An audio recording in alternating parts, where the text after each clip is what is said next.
Hello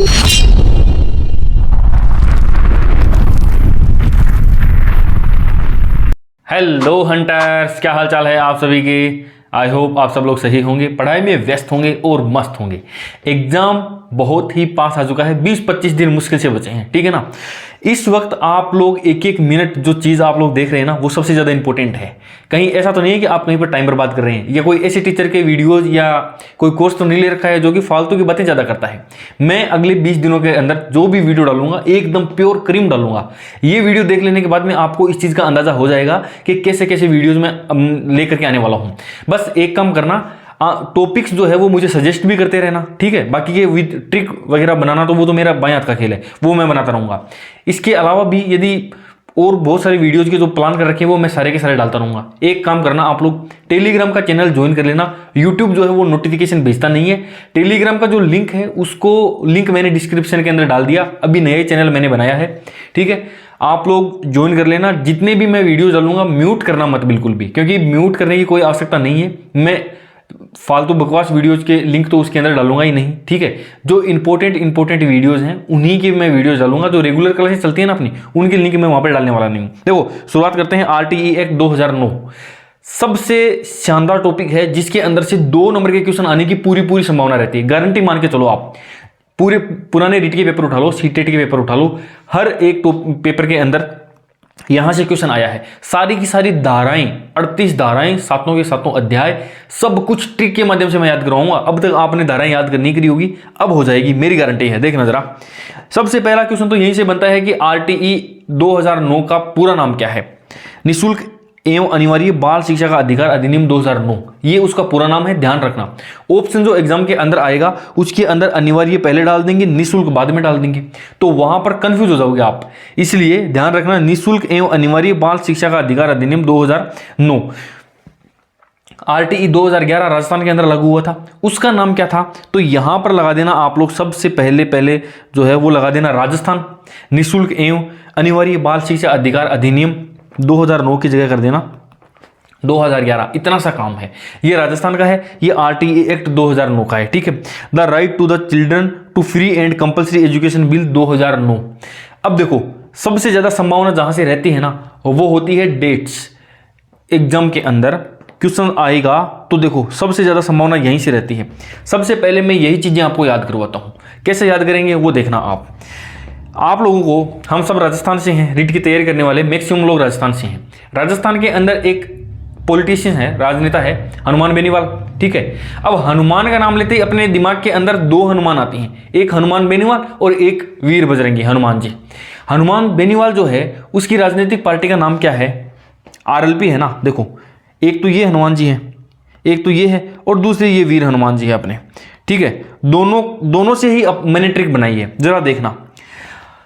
जो हनुमान बेनीवाल है उसकी पार्टी का नाम क्या है, RLP, ये हो गया R, ये हो गया L, ये हो गया P, या रालोपा बोलते हैं उसको, RLP ये है।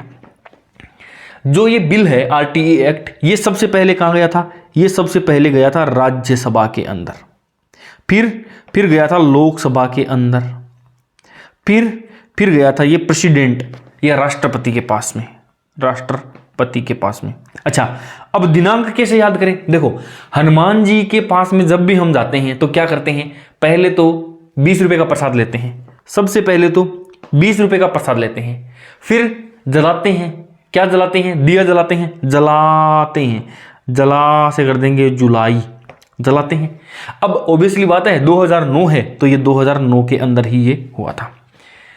20 रुपए का प्रसाद हनुमान जी के जलाते हैं 2009। जलाने से हो जाएगा क्या, जुलाई। अच्छा, जलाते क्या है, आग जलाते हैं ना, आग से क्या हो जाएगा दोस्तों, आग से हो गया अगस्त।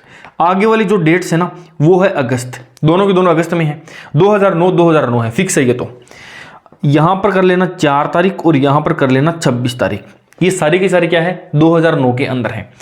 मैं ये डेट्स याद करवा रहा हूं, ये थोड़ी सी इंपॉर्टेंट है, ये सीक्वेंस याद रखना, क्योंकि सामान्य तौर पर जो बिल पारित होता है वो पहले लोकसभा में जाता है, फिर वो राज्यसभा में जाता है। लेकिन यहां पर उल्टा हुआ था, ये पहले राज्यसभा में गया है, फिर लोकसभा में गया है।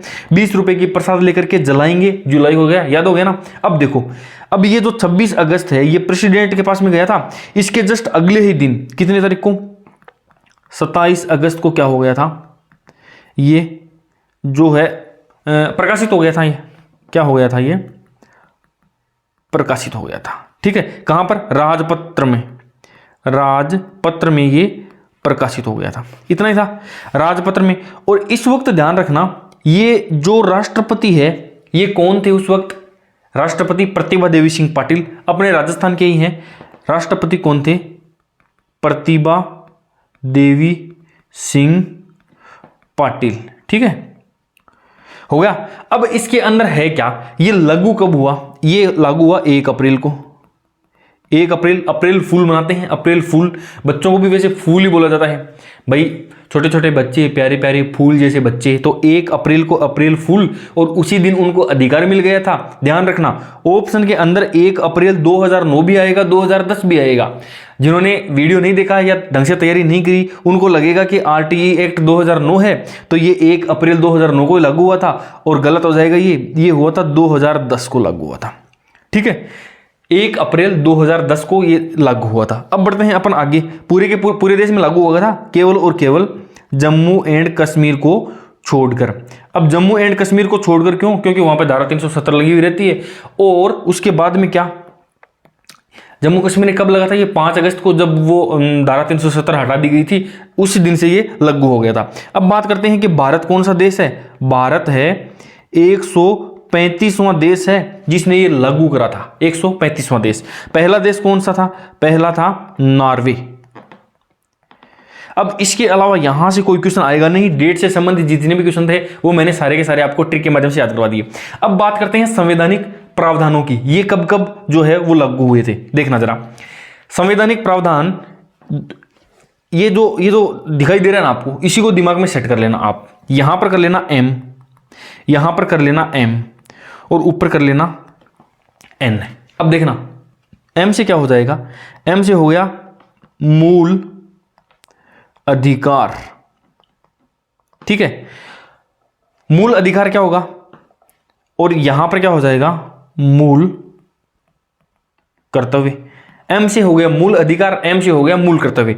N से क्या हो जाएगा, N से हो जाएगा नीति निर्देशक तत्व है।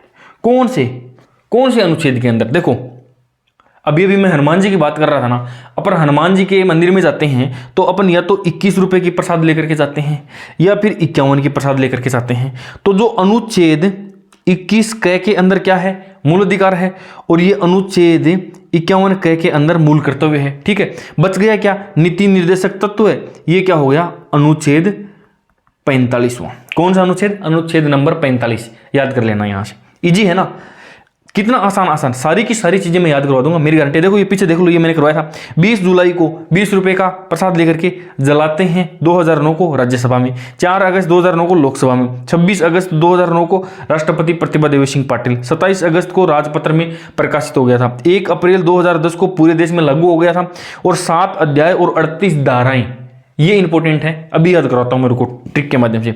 एक अनुसूची है, ये भी याद कर लेना आप लोग। ये सारा का सारा संवैधानिक प्रावधान कौन से क्या है वो भी हो चुके हैं। अब देखो, एक संविधान संशोधन से संबंधित एक क्वेश्चन आता है कि कौन सा संविधान संशोधन ये किया गया था। ये हुआ था 86वां संविधान संशोधन। ये कब हुआ था, ये हुआ था 2002 में। तो ये क्वेश्चन पूछा हुआ है पहले भी, कौन सा, 86वां संविधान संशोधन है ये। 14 वर्ष तक की आयु के बच्चों के लिए ये है, 6 से 14 तक के बच्चों के लिए ये अधिकार दिलाता है। 86वां संविधान संशोधन है। याद कैसे करोगे, 14 वर्ष के बच्चे हैं, 86वां संविधान संशोधन है, 14 और 86 दोनों को जोड़ेंगे तो 100 कंप्लीट हो रहे हैं। ध्यान रखना, वहां पर कंफ्यूज हो गया आप, 82, यहां पर 82 भी आएगा, वहां पर 84 भी आएगा, वहां पर 86 भी आएगा, और वहां पर 88 भी आएगा। दिमाग वहां पर हैंग हो जाता है, एग्जाम का प्रेशर होता है। याद कैसे करोगे आप, 86वां संविधान संशोधन है, क्योंकि 86 के अंदर 14 वर्ष तक के बच्चों का अधिकार मिला हुआ है, तो 86 और 14 को जोड़ेंगे तो 100 का आंकड़ा पूरा हो रहा है अपना। ये चीज मैं बोल रहा हूं इसलिए आपको इजीली याद हो जाएगी। एक क्वेश्चन मैं आपसे पूछता हूं कि आरटीई एक्ट को कौन से मूल अधिकार में शामिल किया गया है। ठीक है, कौन से अनुच्छेद नंबर 21 के अंदर मूल अधिकार में शामिल किया गया है। लेकिन कौन सा मूल अधिकार, समानता का अधिकार, शोषण के विरुद्ध अधिकार, स्वतंत्रता का अधिकार, संस्कृति संपत्ति और शिक्षा संबंधी अधिकार। बताना आप लोग, कमेंट कर देना अभी के अभी। अब देखो, अब शुरुआत करता हूं मैं कहां से, अपना अध्याय नंबर 1 प्रारंभ कर देता हूं। धारा 1 याद कैसे करते हैं वो देखना। अब आप सबसे पहली बात, धारा 1 जो है वो तो बहुत ही सामान्य सी बात है, आरटीई एक्ट इसके अंदर लागू हुआ था, इसके अंदर इसका नाम वगैरह लिखा हुआ है, तो ये तो याद करने की जरूरत नहीं है। बढ़ते हैं आगे। देखो, धारा 2 शब्दावली कैसे करेंगे अपन याद। धारा 2 शब्दावली है।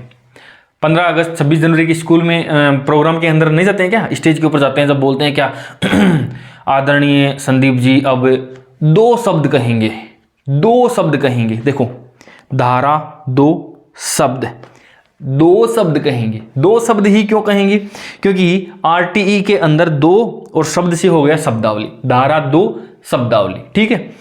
बढ़ते हैं आगे। देखना, इन सब का जब मैं रिवीजन करवाऊंगा ना तब पता लगेगा आपको। धारा 3 निःशुल्क शिक्षा का अधिकार। धारा 3 को इंग्लिश में क्या बोलते हैं, 3 को बोलते हैं 3 और सब कुछ फ्री, 3 निःशुल्क शिक्षा का अधिकार। धारा 3 फ्री, सब कुछ फ्री। बढ़ते हैं आगे। नंबर 4, उम्र के अनुसार बच्चे को प्रवेश दिया जाएगा। यानी कोई बच्चा जिस उम्र का है ना उसको उसी की क्लास में बैठाया जाएगा। ऐसे नहीं है कि कोई बच्चा मान लो पढ़ाई नहीं कर रहा है और वो 12-13 वर्ष का हो गया है, उसको लग रहा है हम पहली क्लास में बैठा देंगे। नहीं, उसको उसकी उम्र के हिसाब से जो क्लास उसके लिए अनुकूल है उसी के अंदर हम लोग उसको बैठाने वाले हैं। 4, बच्चे को कैसे बैठाएंगे, कैसे बैठाओगे आप, क्या ध्यान रखोगे। बच्चे को सर हम लोग बैठाएंगे four age, four age, FOUR, four age. अरे फोर और ये एज से उम्र, फॉर एज किसके हिसाब से, फॉर एज के हिसाब से। अब बढ़ते हैं आगे। नंबर 5 की मैं बात करता हूं, टीसी का बच्चे को अधिकार है। बच्चे के जब मूड हो गया ना कि अब मेरे को टीसी दिलाओ तो अपने को उसके हाथ में टीसी रखनी पड़ेगी। हम उसको मना नहीं कर सकते। क्या करेंगे अपन उसको, जब भी वो क्या मांग ले, ट्रांसफर सर्टिफिकेट मांग ले, तो अपन उसको ऐसे रोक नहीं सकते। हाथ में 5 उंगलियां, 1 2 3 4 5, 5 उंगलियां। धारा 5 बच्चे के 5 उंगलियों के अंदर उसके पास में टिश्सी का अधिकार है। जब मर्जी वो टिश्सी मांग ले, धारा 5 उसके पास में क्या है, टिश्सी का अधिकार है। जब भी वो मांगेगा अपने को उसको टिश्सी देनी पड़ेगी। बढ़ते हैं आगे। अब देखो, 6 विद्यालय स्थापित करना। अब जयपुर के आसपास के अंदर जो लोग हैं वो क्या बोलते हैं, है को जब भी उच्चारण करते हैं वो क्या बोलते हैं, 6 बोलते हैं ना। कहीं कर रही हो 6, किस जगह जा रही हो 6, विद्यालय कितनी दूर 6। देखो ये क्या रहा, विद्यालय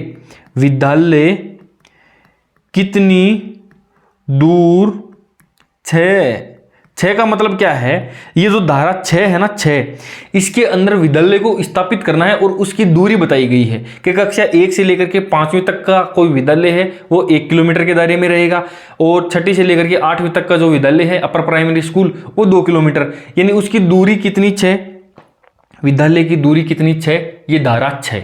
बढ़ते हैं आगे। नंबर 7, देखो 7 वित्तीय साझेदारी। मान लो ये जो आरटीई एक्ट जो लगा हुआ है इसके अंदर इतने सारे रूल रेगुलेशन है, क्या राज्य सरकार कुछ भी कर सकती है क्या इसके अंदर? राज्य सरकार के पास में तो बहुत सारा जो है पैसा खर्च हो जाएगा।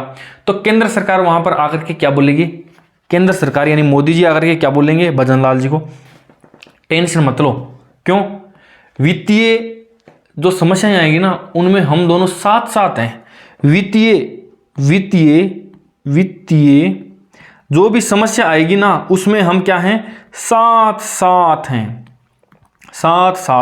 ये साथ हैं यानी वित्तीय साझेदारी साथ हैं। पहले क्या था, केंद्र सरकार और राज्य सरकार का जो पैसे का खर्चा होता था वो 65:35 होता था। अभी क्या है 60:40 है। और यदि नॉर्थ ईस्ट के राज्य देख लिए जाएं तो उनके अंदर 90:10 है। यानी 90% खर्चा कौन देगा, वो केंद्र सरकार देने वाली है और 10% जो है नॉर्थ ईस्ट के राज्यों के लिए होने वाला है। ठीक है, अब बढ़ते हैं अपन आगे। मान लो वित्तीय साझेदारी साथ हैं यानी पैसे के मामले में हम दोनों साथ हैं, केंद्र सरकार और राज्य सरकार। धारा 7 दोनों साथ हैं। ठीक है, बढ़ते हैं आगे। और क्वेश्चन नंबर, जब धारा नंबर 8 की बात करते हैं अपन कि जब देखो राज्य सरकार को जब पता लगा ना क्या कि हम दोनों साथ हैं और पैसे केंद्र से मिलने वाले हैं तो राज्य सरकार के हो गए ठाठ। क्या, राज्य सरकार के ठाठ। धारा 8 में क्या है, राज्य सरकार के ठाठ यानी राज्य सरकार के उद्देश्य हैं या राज्य सरकार के कर्तव्य हैं। राज्य सरकार को क्या क्या किस प्रकार से बच्चों को जो है पढ़ाई के अंदर क्या करवाना है, आरटी एक्ट के अंदर क्या क्या चीज़ें इम्प्लीमेंट करवानी है, उसके अंदर राज्य सरकार के जो भी उद्देश्य हैं ना, वो धारा 8 के अंदर राज्य सरकार के ठाठ, धारा 8 राज्य सरकार के ठाठ। अब बढ़ते हैं नंबर 9 की तरफ। अपन किसी भी सरकारी कार्यालय में जाते हैं, किसी अधिकारी से बोलते हैं कि भाई साहब ये काम करवाना आपने, वो क्या बोलता है, नो, अपने पास में ये काम नहीं होने वाला है। स्थानीय प्राधिकारियों के कर्तव्य इसके अंदर दिए गए हैं, क्योंकि स्थानीय प्राधिकारी यानी ये लोकल जो जितने भी अधिकारी वगैरह हैं, सरकारी अधिकारी, इनसे आप कभी भी काम करवा लो, इनके मुंह पे एक ही नाम रहता है, नो, काम करेंगे नहीं। तो स्थानीय प्राधिकारियों के कर्तव्य क्या है, धारा 9 के अंदर दिए गए हैं, क्योंकि स्थानीय प्राधिकारी क्या करते हैं, नो बोलते हैं, नो नो, धारा 9 के अंदर नो। अब बढ़ते हैं आगे 10। माता पिता के कर्तव्य है। माता पिता के क्या कर्तव्य है, धारा 10 के अंदर माता पिता के कर्तव्य है कि वो उनको पढ़ाए लिखाए, स्कूल भेजे और स्कूल जाते वक्त एक 10 का नोट भी पकड़ा दे। 10 का नोट जब पकड़ाएंगे तो 10 का नोट क्यों पकड़ाए, क्योंकि ये बात धारा 10 के अंदर लिखी गई है। अरे स्कूल में जाते वक्त आपको 10 रुपये कौन पकड़ाता था, कौन देता था, आपके माता पिता ही तो देते थे। क्यों देते थे, क्योंकि उनका कर्तव्य था। ये धारा 10 के अंदर माता पिता के कर्तव्य हैं। याद हुआ कि नहीं हुआ, जरा वापिस देखो एक बार, चलो बाद में रिवीजन करते हैं, उस वक्त देख लेना आप लोग। क्वेश्चन नंबर 11 देखो, धारा 11। धारा 11 क्या है, 11 कैसे लिखते हैं, 11 लिखते हैं ऐसे, एक ऐसे, 2 डंडियां खींची 11 लिख देते हैं ना। अब इसके आगे आप लोग ऐसे लगा दोगे ना, तो ये हो गया आ, और मतलब आंगनबाड़ी। आंगनबाड़ी, आंगनबाड़ी का मतलब क्या है, यानी जो विद्यालय से पूर्व की शिक्षा है ना, कक्षा 6 से 14 तक बच्चे विद्यालय के अंदर आते हैं, लेकिन उससे पहले वाले बच्चे क्या करते हैं, वो आंगनबाड़ी के अंदर जाते हैं। और आंगनबाड़ी की व्यवस्था धारा 11 के अंदर की गई है, या पूर्व विद्यालय शिक्षा की व्यवस्था वहां पर करी गई है। अब बढ़ते हैं धारा 12। देखो धारा 12 के अंदर क्या है, प्राइवेट स्कूलों के अंदर 25% सीटें आरक्षित है। किसके लिए आरक्षित है, ये आरक्षित है जो मतलब गरीब बच्चे हैं, वंचित वर्ग के बच्चे हैं, उन लोगों के लिए कितने प्रतिशत सीटें, 25% सीटें आरक्षित है। ये बात जब प्राइवेट स्कूल वालों को पता लगी ना, तो वो क्या बोले, अरे 12, इसे माथा पकड़ी बैठ गया, अरे 12 क्यों, देखो ये 12, धारा 12, 25% सीटें आरक्षित है। अब 25% बच्चों को पढ़ाना पड़ेगा, गरीब बच्चों को, असहाय बच्चों को निःशुल्क पढ़ाना पड़ेगा। यानी 100 बच्चे क्लास के अंदर बैठे हुए हैं, तो 25 बच्चे कौन होंगे, वो जो वंचित माता पिता से आते हैं। ये बात जब प्राइवेट स्कूल वालों को पता पड़ी तो क्या करते हैं, वो माथा पकड़ी बोलते हैं अरे 12। तो धारा 12 से क्या कहेंगे, 25% सीटें अब फ्री के अंदर उनको जो है बच्चों का एडमिशन लेना पड़ेगा। बढ़ते हैं आगे, धारा 13, फीस वसूली के ऊपर रोक लग जाएगी।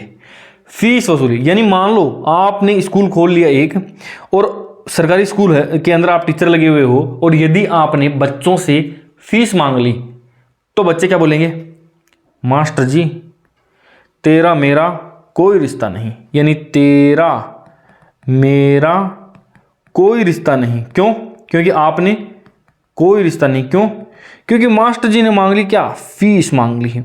तो बच्चा क्या बोला, तेरा मेरा कोई रिश्ता नहीं है। धारा 13 के अंदर बच्चा ऐसे बोल देगा कि तेरा मेरा कोई रिश्ता नहीं, धारा 13 मेरा कोई रिश्ता नहीं, क्योंकि आपने पैसे मांग लिए हैं, यानी फीस वसूली के ऊपर धारा 13 के अंदर रोक लगाई गई है। बढ़ते हैं आगे 14, धारा नंबर 14। देखो पूरा का पूरा जो आरटीई है ना, आरटीई 2009 जो है, वो कब से कब तक है, वो 6 से लेकर के 14 की एज के जो बच्चे हैं ना, उनके लिए ही है।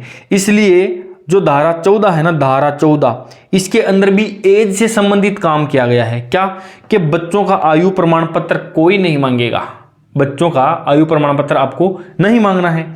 ये किस में है, धारा 14 में, क्योंकि आरटीई एक्ट के अंदर 14 तक की एज की बात है, इसलिए धारा 14 के अंदर भी एज से संबंधित प्रमाण पत्र कोई नहीं मांगेगा। ठीक है, अब बड़े मतलब मांगेगा नहीं मांगेगा, उसके पास में नहीं है तो आप बच्चे को एडमिशन से वंचित नहीं कर सकते, ये बात है इसके अंदर।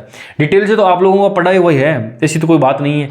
एग्जाम के 20 दिन पहले मैं केवल आपको ये याद करवा रहा हूँ, इनको रिलेट करवा करके, डिटेल से नहीं पढ़ा रहा हूँ। ध्यान रखना, ये सारे के सारे आप लोगों को पढ़े हुए होंगे, और आपका 1-2 नंबर का क्वेश्चन जो आएगा ना, वो यहीं से सही हो जाएगा, इसी वीडियो से, ये मेरी गारंटी है। ठीक है, अब बढ़ते हैं अपन आगे। धारा 15 वार्षिक परीक्षा से पहले बच्चे का प्रवेश, यानी वार्षिक परीक्षा जब तक नहीं हुई ना उससे पहले पहले कभी भी बच्चा प्रवेश ले सकता है। वैसे सरकार ने एक डेट डिसाइड कर रखी है कि 15 है ना, तो 15 दूनी क्या होता है 30, और बच्चों का 30 सितंबर से पहले पहले बच्चों का एडमिशन हो जाना चाहिए। लेकिन यदि नहीं होता है तो आप बाद में भी नहीं रोक सकते उनको, तो उनका बाद में भी जो है एडमिशन 30 सितंबर के बाद में भी। कहने का मतलब ये है कि जब तक उसका एग्जाम नहीं होता है तब तक आप लोग उसका जो है उसको प्रवेश देना पड़ेगा आपको, ठीक है। अब बढ़ते हैं अपन आगे। धारा 16 1 से 8 तक बच्चे को फेल नहीं किया जा सकता। देखो 16 का कर दिया, आधा कितना होता है 8। अब क्या हो गए 68, और किसके हो गए अधिकारियों के, सॉरी बच्चों के 68 हो गए। बच्चों को पता लग गया ना 1 से 8 तक कोई भी फेल नहीं कर सकता। बच्चे ने क्या करना मस्त क्लास के अंदर इसे सोना शुरू कर दिया। देखो एक तो धारा 8 थी, ठीक है, 8 राज्य सरकार के 68, अब सरकार के 68 तो धारा 16 उसका आधा 8, यहां पर बच्चों के भी 68 हो गए। दोनों के 68 हैं, सरकार के भी 68 हैं, राज्य सरकार के भी, क्योंकि उसको पैसे लग नहीं रहे, पैसे आ रहे हैं केंद्र की तरफ से 60%। 16 के अंदर बच्चों के 68 हैं क्योंकि उनको पढ़ना नहीं पड़ रहा है, वो फेल नहीं हो रहे, तो 8 रिलेट कर लेना दोनों चीजों को, ठीक है। अब बढ़ते हैं अपन आगे। धारा नंबर 17 शारीरिक और मानसिक प्रताड़ना नहीं दे सकते आप बच्चों को प्रताड़ित नहीं कर सकते, यानी बच्चों को किसी भी प्रकार का खतरा, धारा 17 के अंदर बच्चों को किसी भी प्रकार का खतरा नहीं दे सकते आप, ठीक है। डेंजर के अंदर बच्चों को डाल ही नहीं सकते। बच्चों ने जाकर के केस कर दिया ना कि गुरुजी मेरे को मानसिक प्रताड़ित कर रहे हैं, टेस्ट वेस्ट के लिए आपने बच्चों के ऊपर प्रेशर डाल दिया, और यदि बोल दिया कि धारा 17 के अंतर्गत मानसिक प्रताड़ना मेरी नहीं होनी चाहिए, जबकि गुरुजी मेरे को मानसिक प्रताड़ित कर रहे हैं, तो आफत हो जाएगी, लेना का देना हो जाएगा आपको। तो धारा 17 खतरा किसको, बच्चे को बिल्कुल भी नहीं होना चाहिए, ठीक है। अब चलते हैं अपन आगे। देखो आप जब 18 साल के हो जाते हो, कितना 18 एज के हो जाते हो, सरकार आपको तभी तो मान्यता देती है ना, तभी सरकार आपको क्या करती है वोटिंग राइट्स देती है। तो धारा 18 के अंदर मान्यता देती है, लेकिन किसको देती है, स्कूल को देती है, बच्चों को नहीं देती है। धारा 18 के अंदर स्कूल की मान्यताओं के बारे में डिटेल से वर्णन किया गया है। यदि कोई विद्यालय बगैर मान्यता के चलाता है तो उसके ऊपर जुर्माने का प्रावधान भी है। मुझे पता है सारी चीज़ें आप लोगों ने ये चीज़ें पढ़ ली होगी डिटेल से कि कितना जुर्माना लगेगा, पर डे के हिसाब से कितना लगेगा, टोटल कितना लगेगा, ठीक है। अब धारा 18 जब क्या है मान्यता प्राप्त हो जाती है, किसी भी बच्चे को भी जब वो 18 साल का हो जाता है तो उसको मान्यता प्राप्त हो जाती है कि वो अपनी वोटिंग राइट्स लाइसेंस वगैरह बन जाते हैं, और यहाँ पर स्कूल को भी मान्यता मिल जाती है। कौन सी, धारा 18 के अंदर। बढ़ते हैं आगे। धारा 19 मान और मानक। देखो मान और मानक ये किसके, ये उस स्कूल के, यानी स्कूल का प्रांगण कैसा होना चाहिए, लड़कियों और लड़कियों के लिए अलग अलग से जो है वो शौचालय की व्यवस्था होनी चाहिए, ठीक है, कितना ग्राउंड होना चाहिए, वो सारी की सारी चीज़ें कहाँ पर है, इसके अंदर है, मान एवं मानक 19 के अंदर, ठीक है। अब चलते हैं धारा नंबर 20 संशोधन का अधिकार केंद्र सरकार के पास में, यानी इन सब चीज़ों के अंदर यदि संशोधन का अधिकार है किसी के पास में तो वो किसके पास में है, वो केंद्र सरकार के पास में है। देखना 17 बच्चे को खतरा नहीं होगा, 18 के बाद में मान्यता मिलेगी, किसको, स्कूल को मिलेगी, स्कूल को मान्यता मिलेगी, तो 19 के अंदर स्कूल से संबंधित जो भी मान और मानक हैं वो आ गए, और 20 के अंदर उनके अंदर संशोधन का अधिकार किसके पास में होगा, केंद्र सरकार के। ये तीनों को एक ग्रुप में याद कर लेना आप। 18 एज के हिसाब से मान्यता मिलती है, हमको भी मिलती है, स्कूल को भी मिलती है। 19 के अंदर मान और मानक, क्या क्या मानक होंगे, ठीक है, कितने स्कूल, कितने बच्चे होंगे, कितने उनके ऊपर शिक्षक होंगे, वो सारे के सारे। और 20 के अंदर क्या होगा, संशोधन का अधिकार किसके पास में होगा, केंद्र सरकार के पास में होने वाला है। 20 तक याद हो गए, 1 से लेकर के 20 तक याद हो। अब बढ़ते हैं अपन आगे 21 वाले तो वेरी वेरी पॉपुलर है। एसएमसी का गठन, स्कूल मैनेजमेंट कमेटी का गठन किया जाता है, किसके अंदर, धारा 21 के अंदर। इसके बाद में बात करते हैं धारा नंबर 22 की, तो एसडीपी स्कूल डेवलपमेंट कमेटी, ठीक है, क्या बोलते हैं इसको, स्कूल एसडीपी स्कूल डेवलपमेंट या स्कूल के विकास से संबंधित जो भी, यानी एसएमसी के जो कार्य होते हैं ना वो किस में है। देखो 21 के अंदर एसएमसी का गठन हो गया, स्कूल मैनेजमेंट कमेटी का गठन हो गया। इसके बाद में आगे उसके क्या क्या कार्य हैं, एसडीपी यानी स्कूल डेवलपमेंट प्रोजेक्ट, ठीक है, क्या क्या होते हैं उसके अंदर, वो सारी की सारी बातें किस में हैं, 22 के अंदर हैं। 21 और 22 किससे संबंधित हैं, ये दोनों के दोनों किससे हैं, एसएमसी से हैं। वेरी वेरी इंपॉर्टेंट है 21 वाली, ध्यान रखना, एसएमसी यानी स्कूल मैनेजमेंट कमेटी का गठन यहाँ पर किया गया है। याद करवा दूंगा अभी कितने सदस्य इसके अंदर होते हैं, कितने नहीं होते हैं वो भी। एसएमसी के कार्य धारा नंबर 22 के अंदर, ठीक है। अब 23 के अंदर शिक्षक की योग्यताएं होती है, 23 के अंदर शिक्षक की योग्यताएं होती है। 24 के अंदर शिक्षक के कर्तव्य होते हैं। दो ऊपर वाली ग्रुप के अंदर याद करेंगे हम 18, 19 और 20। 18 के अंदर स्कूल की मान्यता, मान और मानक, 20 के अंदर उनके अंदर बदलाव सरकार कर सकती है, ठीक है। 3 का एक ग्रुप हो गया। 21 के अंदर एसएमसी है तो 22 के अंदर उसके कार्य हैं, एक ग्रुप ये हो गया, ठीक है। 23वां और 24वां, 23 के अंदर होते हैं क्या, शिक्षक की योग्यताएं क्या क्या है, उस मास्टर के पास में कितनी, तेरी योग्यताएं कितनी कितनी हैं, तेरी योग्यता, तेरी से कर देना 23, 23, तेरी योग्यता क्या क्या है, ये शिक्षक से हम लोग पूछ लेते हैं। और 24 के अंदर क्या होता है, शिक्षक के फिर कर्तव्य भी हैं कि शिक्षक को स्कूल के अंदर क्या क्या पढ़ाना है। 2 का ग्रुप ये हो गया, ठीक है। 25वीं की बात करते हैं तो 25वां सबसे ज़्यादा इंपॉर्टेंट है, छात्र और शिक्षक का अनुपात होता है इसके अंदर। धारा 21 और 25 में से क्वेश्चन आएगा, डेफिनेटली आएगा। छात्र और शिक्षक का अनुपात है, इसके बारे में अभी अपन डिटेल से बात करेंगे, ठीक है। अब बात करते हैं धारा 26 की। धारा 26, 10% से ज्यादा पद रिक्त नहीं रहेंगे स्कूल के अंदर। 10% से ज्यादा पद जो है वो खाली नहीं रहेंगे, यानी यदि 10 का स्टाफ है तो 9 तो उसके अंदर होने ही चाहिए, होने ही चाहिए। किसके अंदर, धारा 26 के अंदर 10% से ज्यादा पद रिक्त नहीं होंगे स्कूल के अंदर, ठीक है। ये जिम्मेदारी किसकी है, ये है राज्य सरकार की। बढ़ते हैं आगे, धारा 27। देखो सत्ता किसको बोलते हैं, सत्ता, सत्ता, सत्ता, सत्ता का मतलब सरकार को बोला जाता है ना। और धारा 27 के अंदर क्या क्या होगा, एक तो सत्ता का चुनाव यदि हो रहा है, सत्ता का यानी सत्ता कैसे बनती है, जब चुनाव होता है तभी बनती है ना। तो चुनाव यदि हो रहे हैं तो आपकी ड्यूटी लग सकती है। इसके अलावा सत्ता यानी सरकार और क्या क्या लगा कर सकती है, आपका आपदा का प्रबंधन लगा सकती है। जैसे अभी कोरोना के अंदर टीचरों की ड्यूटी लगी थी, मास्टर साहब की ड्यूटी लग गई थी, वहाँ पे टीचर्स की ड्यूटी लग गई थी। और सत्ता क्या करवा सकती है आपसे, जनगणना करवा सकती है। धारा 27 केवल और केवल 3 काम करवा सकते हैं आपसे, चुनाव करवा सकते हैं, जनगणना करवा सकते हैं और आपदा का प्रबंधन करवा सकते हैं। काम करवाते तो क्या क्या है वो तो छोड़ ही दो आप, लेकिन धारा 27 ये कहती है कि सत्ता केवल आपसे ये 3 चीजें ही करवा सकती है।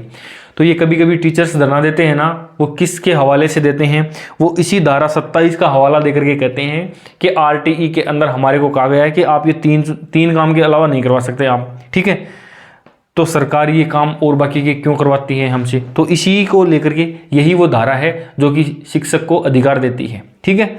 अब बढ़ते हैं अपन आगे, धारा 28 प्राइवेट ट्यूशन।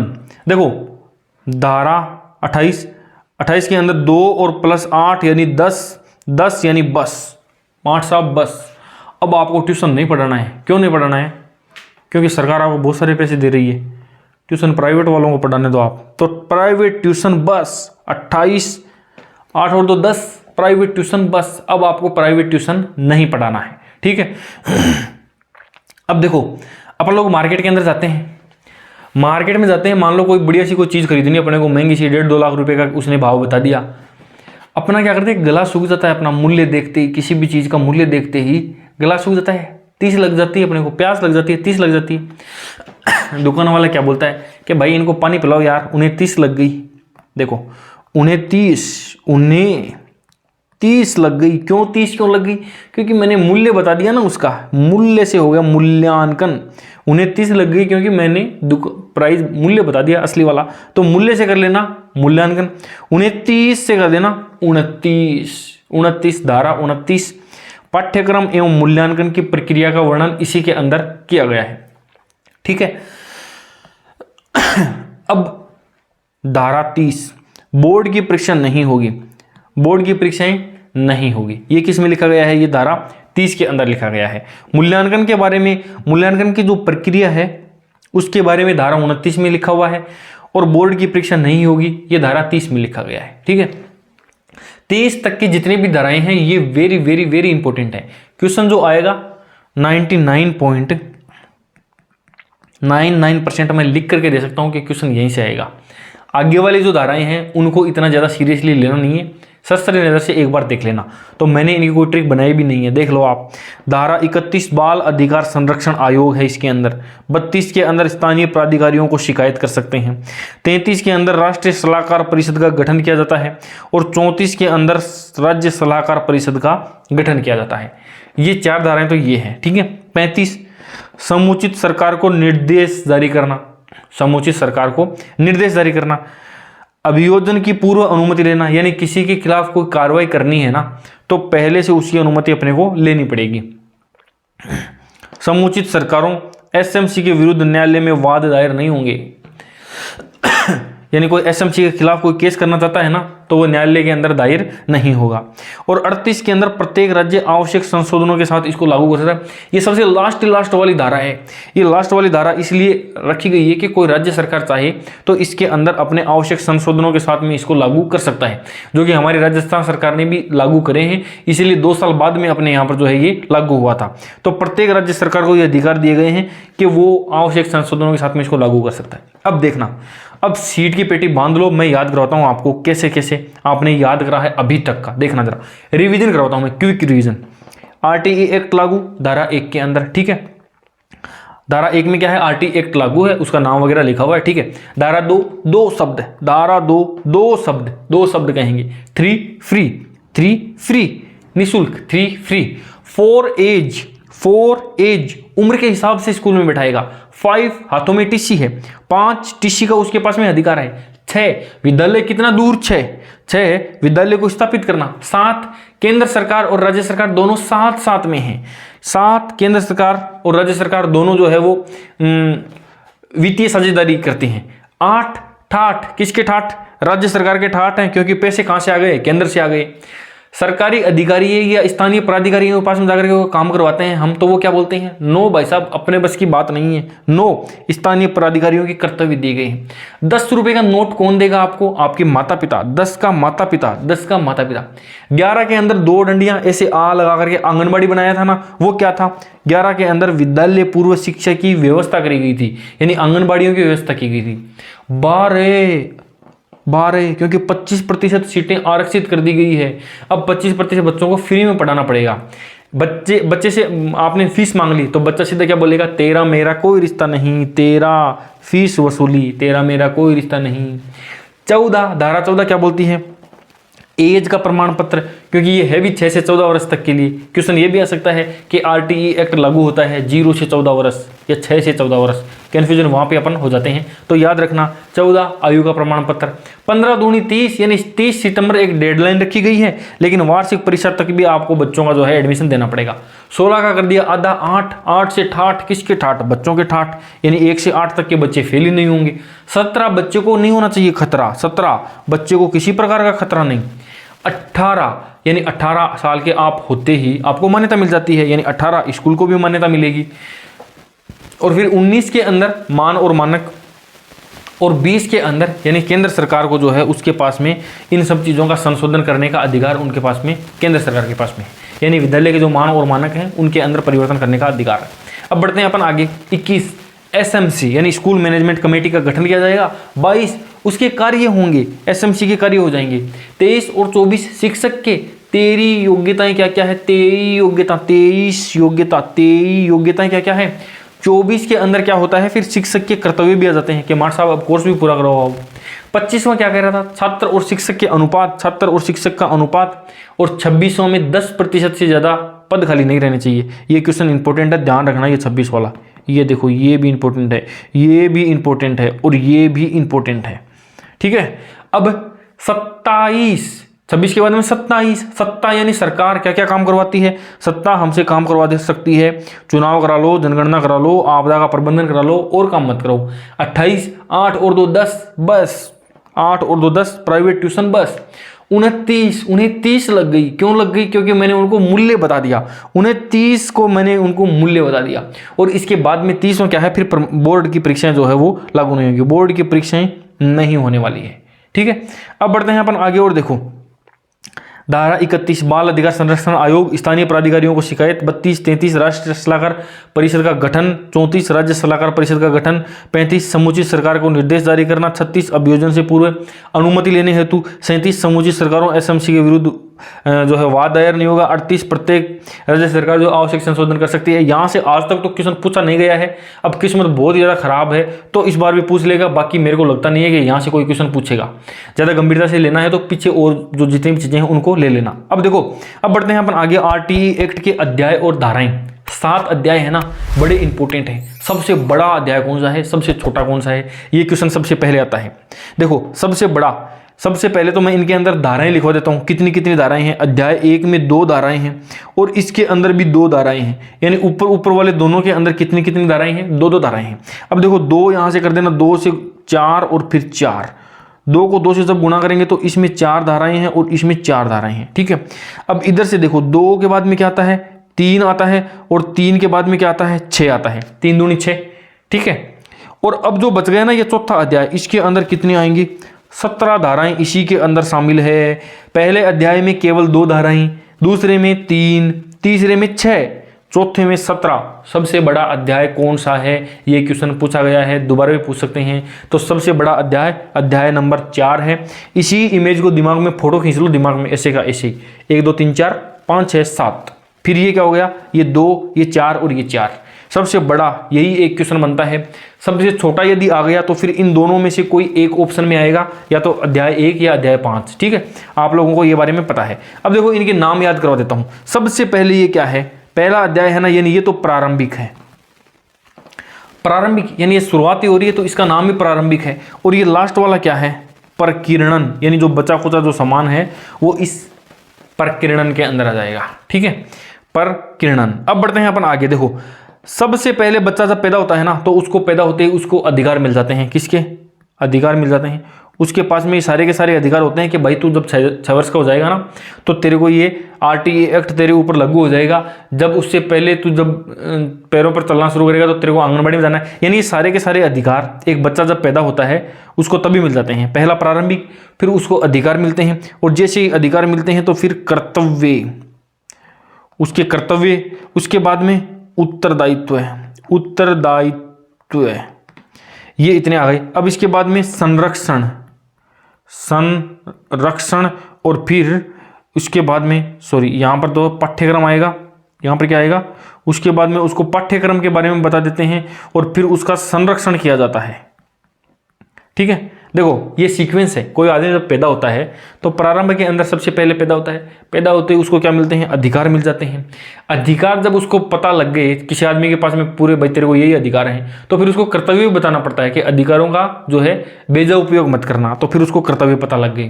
कर्तव्य पता लगते ही उसके ऊपर एक उत्तरदायित्व आ जाता है कि अब तुझे पाठ्यक्रम को पूरा करना है, ठीक है, और संरक्षण, और फिर उसके लास्ट में जो है वो प्रकीर्णन आपका यहाँ पर हो जाएगा। ये 7 अध्याय थे, याद रखना। ये चौथा सबसे ज़्यादा इंपॉर्टेंट है। यहाँ पर पहली और दूसरी है, तीसरी, चौथी और 5वीं धारा है। यहाँ पर 6ठी, 7वीं, 8वीं, 9वीं, 10वीं और 11वीं यहाँ पर आती है। फिर 12 से लेकर के और 28 तक की यहाँ पर आ जाएगी आपकी। और फिर इसके बाद में 29 और 30 और 31 से 34 तक और 34 से लेकर के 38 तक की धाराएं जो हैं यहाँ तक शामिल है। ये बात मुझे बताने की जरूरत नहीं है, आप लोगों को ये पता है। अब देखो एक धारा और भी है इंपॉर्टेंट, अभी मैंने पीछे छोड़ दी है। कौन सी, धारा नंबर 9। इसके अंदर एक क्वेश्चन आता है क्या, प्राइमरी स्कूल जो है ना 1ली से 5वीं तक, वो कितने दिन लगेगी एक साल के अंदर, वो केवल और केवल 200 दिन लगेगी। 365 में से 200 दिन लगेगी और हर दिन 4 घंटे लगेगी। तो कार्य घंटे कितने हो गए, यानी 200 दिन लगने वाली है और 4 घंटे लगने वाली है, यानी 800 घंटे उन बच्चों की क्लास लगने वाली है, ठीक है। 365 में से छुट्टियां वुट्टियां संडे वगैरह सब कुछ निकाल करके यदि देखा जाए तो टोटल कितना, 200 दिन वो स्कूल उसका लगता है। अपर प्राइमरी स्कूल है 20 दिन ज़्यादा लगती है, ठीक है। और 20 दिन यदि ज़्यादा लगती है तो पर डे 4.5 घंटा, और ये भी 4 घंटा। अब 220 को 4.5 से आप गुणा कर लो, 1000 घंटा, यानी पूरे साल में वो बच्चे 1000 घंटा स्कूल के अंदर रहने वाले हैं।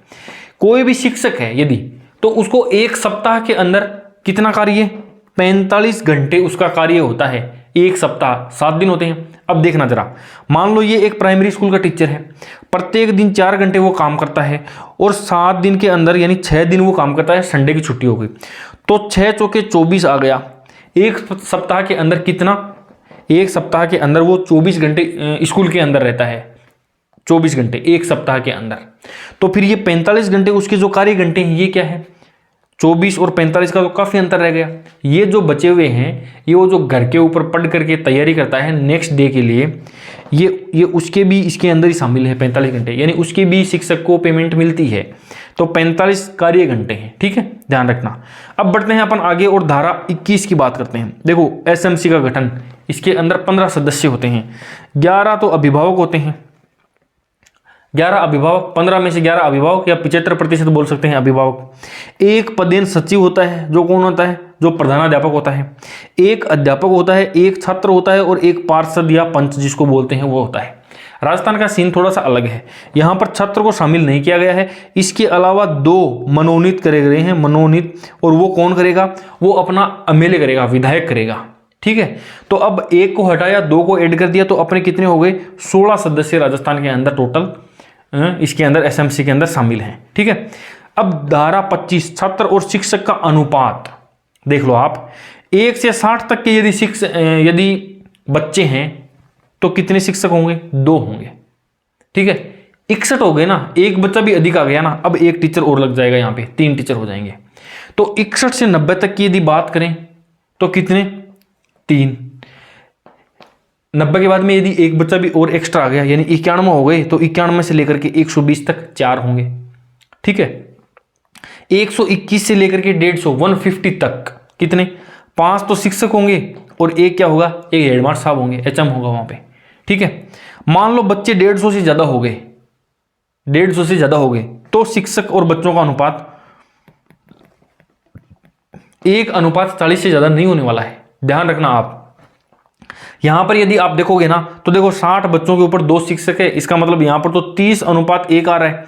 लेकिन मैं यहां पर बोल रहा हूं कि बच्चे यदि 150 से ज्यादा हो गए, 150 प्लस यदि हो गए ना, तो छात्र और शिक्षक का अनुपात, शिक्षक और छात्र का अनुपात 1:40 होगा, ध्यान रखना। देखो अभी मेरे से एक गलती हुई है, माइनर सी मिस्टेक हुई है, छात्र और शिक्षक का अनुपात या शिक्षक और छात्र का अनुपात, ध्यान रखना। क्वेश्चन जब आएगा तो छात्र और शिक्षक यदि इस प्रकार का अनुपात आ गया ना, तो आपका राइट आंसर होगा फिर 40:1, और ऑप्शन के अंदर ये भी होगा और ये भी होगा, 1:40 भी होगा और 40:1 भी होगा। तो जरा ध्यान से सावधानी हटी दुर्घटना घटी। अब देखो बात करते हैं प्रति उपस्थिति दिवस ट्रांसपोर्ट का खर्चा। मान लो कोई विद्यालय है नहीं, सरकार ने बोल रखा है कि 1 से 5वीं तक के जितने भी विद्यालय हैं वो 1 किलोमीटर की पर किलोमीटर दूरी के ऊपर स्कूल होंगे, लेकिन राज्य सरकार नहीं करवा पाती है, थोड़ा सा दूर है। तो जो विद्यार्थी जाता है उसको प्रत्येक दिन 10 रुपये उसको यात्रा का भत्ता देना होगा, ट्रांसपोर्ट का खर्चा होगा 10 रुपये, ठीक है। 6 से लेकर के 8वीं तक के जो है विद्यार्थियों को 15 रुपये, यदि 2 किलोमीटर तक। राजस्थान के अंदर आवश्यक संशोधन, वो बोला गया था ना, आवश्यक संशोधन कर सकती है, तो राजस्थान के अंदर 3 किलोमीटर है, क्योंकि अपना जो देखा जाए तो जैसलमेर साइड में जनसंख्या घनत्व तो बहुत ही कम है, तो अपना 3 किलोमीटर है। तो ये अपर प्राइमरी स्कूल यानी 6 से 8वीं तक का स्कूल यदि 3 किलोमीटर से भी ज़्यादा दूर हो गया ना, तो प्रत्येक विद्यार्थी को 15 रुपये उसको ट्रांसपोर्ट का खर्चा उसको देना पड़ेगा। अच्छा, ये सारा की सारी बातचीत कौन सी धारा में हो रही थी, धारा 6 विद्यालय कितनी दूरी 6, याद आ गया होगा आपको, तो धारा 6। अब बढ़ते हैं देखो क्वेश्चंस की तरफ, अब आएगा समझ में आपको क्वेश्चन किस प्रकार के आपके जो है वो आने वाले हैं। देखना, शिक्षा का अधिकार अधिनियम 2009 में निर्दिष्ट किया गया है कि कक्षा 1 से 5 तक यदि प्रवेश दिए गए विद्यार्थियों की संख्या 200 से अधिक है तो विद्यार्थी और छात्र का अनुपात क्या होगा, 200 से अधिक है। अपने पास में तो 150 से अधिक ही उसने बता दिया था, क्या था, 40 था ना। देखो ये क्या था अपना, इसका आंसर 40 था। अब 200 से अधिक बोल दिया इसने, अच्छा ये बोल देता 500 से अधिक है। ये सब कंफ्यूजन क्रिएट करने की चीजें हैं, जब ऑलरेडी वो बोल चुका है कि 150 प्लस होते ही 40, 1:40 से ज्यादा नहीं होगा, तो अब चाहे यहाँ पर 200 हो चाहे 400 हो, कोई फर्क नहीं पड़ता अपने को, ठीक है। अब बढ़ते हैं अपन आगे, देखते हैं नेक्स्ट क्वेश्चन की तरफ। 1 मिनट जरा, ये देखो क्या है, शिक्षा का अधिकार अधिनियम 2009 में एक अध्यापक के लिए न्यूनतम कार्य घंटे प्रति सप्ताह कितने थे, 45 घंटे। अभी मैंने बताया है आपको, ठीक है। शिक्षा का अधिकार अधिनियम 2009 2009 एक अध्यापक को निम्न में से किस दायित्वों को पूरा करना होगा? विद्यालय में नियमित रूप से समय के ऊपर उपलब्ध होना होगा, ये तो है ही है, उपस्थित होना होगा। पाठ्यक्रम का संचालन पूरा करना होगा। संपूर्ण पाठ्यक्रम को नियत समय पर पूरा करना होगा। ये तो सारे के सारे ही हैं, आरटीई के अंदर सारे के सारे थे। अब बढ़ते हैं आगे और देखिए, बालकों का मुफ्त एवं अनिवार्य शिक्षा का अधिकार 2009 में किस पर ध्यान नहीं दिया गया है? अध्यापकों को प्रशिक्षण की सुविधा प्रदान करना, घुमंतु बालकों के प्रवेश को सुनिश्चित करना, एकेडमिक कैलेंडर को निर्धारित करना और 14 वर्ष के पश्चात की, इसके अंदर 14 वर्ष के पश्चात की शिक्षा के बारे में कोई वर्णन नहीं है। यानी यहाँ पर ऑप्शन नंबर 4 जो है वो ऑलरेडी अपना यहाँ पर लगाया हुआ है। ये पेपर में से फोटो ली हुई है, तो ये जो बंदा करके आया है उसने सही करा है। निःशुल्क और अनिवार्य शिक्षा का बालकों का अधिकार 2009 के अंतर्गत किसी भी अध्यापक को निम्न में से किस कार्य के लिए नहीं लगाया जा सकता? 3 काम बताए थे मैंने। सत्ता 27, धारा 27 के अंतर्गत बात की गई थी। कौन सी? धारा 27 के अंतर्गत क्या क्या? एक तो चुनाव हो सकते हैं, ठीक है, आपदा के राहत कार्य हो सकते हैं, और इसके अलावा जनगणना हो सकती है। ये प्लस पोलियो कार्यक्रम नहीं है, लेकिन यदि आप याद करोगे तो प्लस पोलियो के अंदर भी शिक्षक लगे हुए थे, तो वो पहले की बातें थी। अभी क्या है, 10 वर्ष पश्चात होने वाली जनगणना भी, चुनाव भी और आपदा, ये 3 के अलावा जो चौथा चीज़ है वो बिल्कुल गलत हो जाएगा आपका। बढ़ते हैं आगे और देखिए, बालकों का मुफ्त एवं अनिवार्य शिक्षा का अधिकार 2009 देश में कब लागू हुआ? 2009 है ना, ये 2010 में लागू हुआ था, 1 अप्रैल 2010 को, ठीक है। आरटीई एक्ट 2009 के अनुसार शिक्षक हेतु प्रति सप्ताह, ये दोबारा आया हुआ है, 45 घंटे, राइट आंसर हो गया यहाँ से। अब बढ़ते हैं आगे और देखिए, शिक्षा के अधिकार अधिनियम के अंतर्गत निम्न में से क्या शिक्षक के कार्य नहीं माने गए हैं? एक, शिक्षक निश्चित समय में पाठ्यक्रम को पूरा करना हो। शिक्षण खुद को ट्यूशन में व्यस्त रखना चाहिए, बिल्कुल गलत बात है, ट्यूशन तो करना ही नहीं है। ये राइट आंसर अपना हो गया है। कौन सी धारा थी यहाँ पर? धारा 28, 8 और 2 10, प्राइवेट ट्यूशन बस, मास्टर जी बस, ठीक है। अब एक क्वेश्चन मैंने वीडियो की शुरुआत में आपको बताया था, क्या आरटीई एक्ट को कौन से मूल अधिकार में शामिल किया गया है? तो यदि आपने ये किया है तो बिल्कुल गलत है आपका। राइट आंसर क्या होगा? स्वतंत्रता का अधिकार होगा, ठीक है, ये था यहाँ पर। अब देख लीजिए आप लोगों ने कितने क्वेश्चन यहाँ पर सही करे हैं, कितने गलत करे हैं। इसकी पीडीएफ यदि चाहिए आप तो टेलीग्राम चैनल ज्वाइन कर लेना, अभी अभी नया नया एकदम ऐसे गर्मा गर्म सा बनाया हुआ है, नीचे उसका लिंक मिल जाएगा। और एक काम और करना आप, देखो हम सबका एक ऐसा खास दोस्त होता है, क्लोज दोस्त, हम लोग सोचते हैं उसके बारे में कि यार मेरा सिलेक्शन नहीं होना तो कम से कम इसका सिलेक्शन तो हो जाए, कई बार ऐसे मन में ख्याल आते हैं।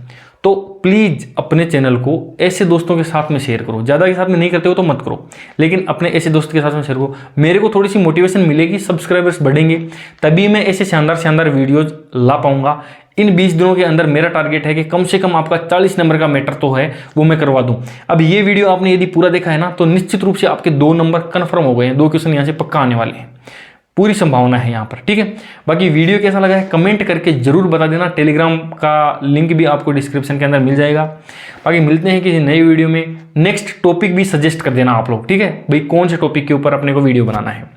तो आज के लिए इतना ही, मिलते हैं किसी नई वीडियो में किसी नए टॉपिक के साथ। तब तक के लिए बाय बाय, टेक केयर।